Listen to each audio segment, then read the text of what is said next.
చంద్రబాబు నాయుడు గారు మన రాష్ట్రం ముఖ్యమంత్రి కదా. ఆయన ప్రసంగిస్తూ ఉన్నప్పుడు రాష్ట్రం గురించి ఏం మాట్లాడతారో, డెవలప్మెంట్ గురించి ఏం మాట్లాడతారో, ఆంధ్రప్రదేశ్ అభివృద్ధి గురించి ఏం మాట్లాడతారో అని చెప్పి మనం ఎప్పుడైనా ఆ ప్రసంగం వినండి. ఆ ప్రసంగం ఏ స్థాయిలో ఉంటుంది అంటే స్థాయి లేదు, గీయలేదు. చెప్పిందే చెప్పి పదే పదే అదే చెప్పి బాబోయ్, నాకు తెలిసి బోర్ కూడా మస్తు బోర్ ఫీల్ అయిపోతుందేమో. ఎన్నిసార్లు ఒకటే మాట నోరు తెరిస్తే హైదరాబాద్ డెవలప్ చేసి హైటెక్ సిటీ కట్టా, బిల్ గేట్స్ను 45 నిమిషాల సేపు నేను చెప్పింది మాట్లాడిండు, కలవాలంటే వద్దన్నాడు, కలిసిన తర్వాత వచ్చాడు. మైక్రోసాఫ్ట్లో పనిచేసే సత్యానాదేళ్ల కంపెనీకి సీఈఓ అయ్యాడు. అది నా ఘనత, అది తెలుగుదేశం పార్టీ ఘనత, తెలుగువారి ఘనత. నేను హైదరాబాద్ కట్టా, బిర్యానీ ప్రమోట్ చేసాము, హైదరాబాద్ ముస్లింలు కోటీసులు తెచ్చి, ఐటీ తెచ్చి, హైదరాబాద్కి కరెంట్ ఇచ్చి, హైదరాబాద్కి తిండి పెట్టా, తెలంగాణ వాళ్ళకి తెల్లన్నం పెట్టా. నీవు ఎప్పుడు ఇదే అధికారంలో లేడు అనుకోండి, ఆంధ్రప్రదేశ్ శ్రీలంక అయిపోయి, ఆంధ్రప్రదేశ్ నాశనం అయిపోయి, ఆంధ్రప్రదేశ్ ఆఫ్ఘనిస్తాన్ అయిపోయి, ఆంధ్రప్రదేశ్ పాకిస్తాన్ అయిపోయి, ఆంధ్రప్రదేశ్ వినాశనం అయిపోయి, చూస్తే బాధ అవుతుంది, తట్టుకోలేకపోతున్నా. అధికారంలోకి వచ్చిన తర్వాత మాట్లాడితే అదిగో హైదరాబాద్కి వచ్చేసి, హైదరాబాద్కి ఇచ్చేసి, వాళ్ళకి వచ్చేసి, వీళ్ళకి ఇచ్చేసి, ఏటికన్నా పో, కాలేజీకి పో, సమీక్షలు చేయి, ఇంకే పబ్లిక్ మీటింగ్లకు పో. అరే, ఆయన ఉమ్మడి ఆంధ్రప్రదేశ్గా ఉన్నప్పుడు హైదరాబాద్ని బేస్ చేసుకొని ఎన్నేళ్ళు పరిపాలించాడు. రామారావు గారిని దించి అవతల పడేసి అప్పుడు ఒక 9 ఏళ్ళేమో మొత్తం, అంతే కదా. 9 ఏళ్ళు పరిపాలించాడేమో, 95 అంతే, 5 4 9 ఏళ్ళ చిల్లరేం పరిపాలించాడు. ఇప్పుడు విభజిత ఆంధ్రప్రదేశ్కి ఇప్పుడు 7 ఏళ్ళు పరిపాలించాడుగా. మరి ఇప్పుడు ఆ విభజిత ఆంధ్రప్రదేశ్లో ఏం చేశారు అది కదా చెప్పుకోవాలి. పాడిందే పాటరా, అదేదో పాచిపల్ల సోన్స్ అని అంటూ ఉంటారు. ఇంకా పదే ఇదే ఈ జనాల్లోకి ఒకే మాట పదే అందరం మాట్లాడుతుంటే వాళ్ళకి ఎక్కిపోతుంది అని చెప్పి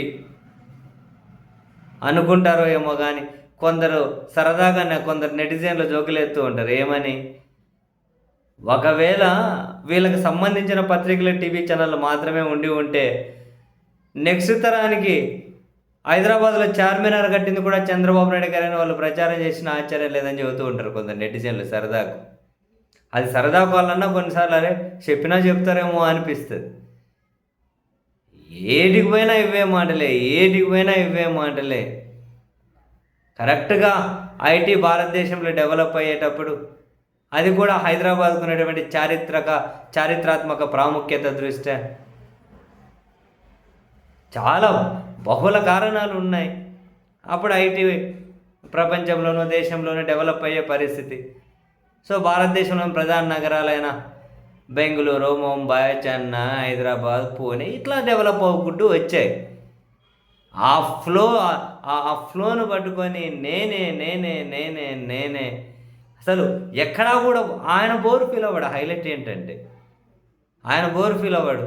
మరి వినేవాళ్ళు కానీ బోర్ ఫీల్ అవుతుంటారు, కానీ చప్పట్లు పట్టుకుంటే ఏమైనా బాగోదని చెప్పి కొడుతుంటారేమో. కానీ ఎప్పుడు ఇదేనా? ఈ 7 ఏళ్ళే కదా ఇప్పుడు ఆంధ్రప్రదేశ్కి ముఖ్యమంత్రి. కనీసం అమరావతిలో ఇది శాశ్వత భవనం అని ఏమైనా కట్టినరా పోనీ 7 ఏళ్లలో? తాత్కాలిక సచివాలయం, తాత్కాలిక రాజ్భవన్, తాత్కాలిక కోర్టు, ఈ 3-4 తాత్కాలికం అంతే. 7 ఏళ్ళైనా అమరావతిలో మనం ఇంకా మొలకంపలు కొట్టే దగ్గరే ఉన్నాం కదా. ఇట్లా అన్నారు అంటే ఎక్కలేని కోపం వస్తుంది. ఏం చేస్తాం? ఇలా అన్నా అంటే ఎక్కలేని కోపం వస్తుంది. ఇప్పుడు ఈ 7 ఏళ్ళ ఇప్పుడు విభజిత ఆంధ్రప్రదేశ్ ముఖ్యమంత్రి ఏం చేశారు? కేంద్రం నుంచి ఏపీ పునర్విభజన చట్టంలో మనకు రావాల్సినవి తీసుకురాలేకున్నారు. కేంద్రం నుంచి 14-19 ఒక సంవత్సరం పక్కన పెడితే కేంద్రంలో భాగస్వామి, ఇప్పుడు 2 ఏళ్ళ నుంచి భాగస్వామి. ఓవరాల్గా సంవత్సరం పక్కన పెడితే 6 సంవత్సరాలు కేంద్రంలో భాగస్వామిగానే ఉన్నారు. పునర్విభజన చట్టం ప్రకారం రాష్ట్రానికి రావాల్సినవని ఏడ తెచ్చాడు? ఏం చెప్తాం? అసలు ఏదో వింటున్నామా అని అంటే చెవుల్లో మారిమోగిపోతూ ఉంటాయి అవి. కాసిన బ్రేక్ ఇవ్వండి సార్ వీటికి. కాసిన బ్రేక్ ఇచ్చి 7 ఏళ్లలో ఆంధ్రప్రదేశ్కి ఏం చేశారో చెప్పండి. 7 ఏళ్ళు ముఖ్యమంత్రిగా ఉన్నారు కదా, అది మాట్లాడండి చూద్దాం. నాకు తెలిసి కొందరు నెటిజన్లు అంటుంటారు ఏం టార్చర్ స్వామి ఇది అని. కొన్నిసార్లు అదే అనిపిస్తుంది.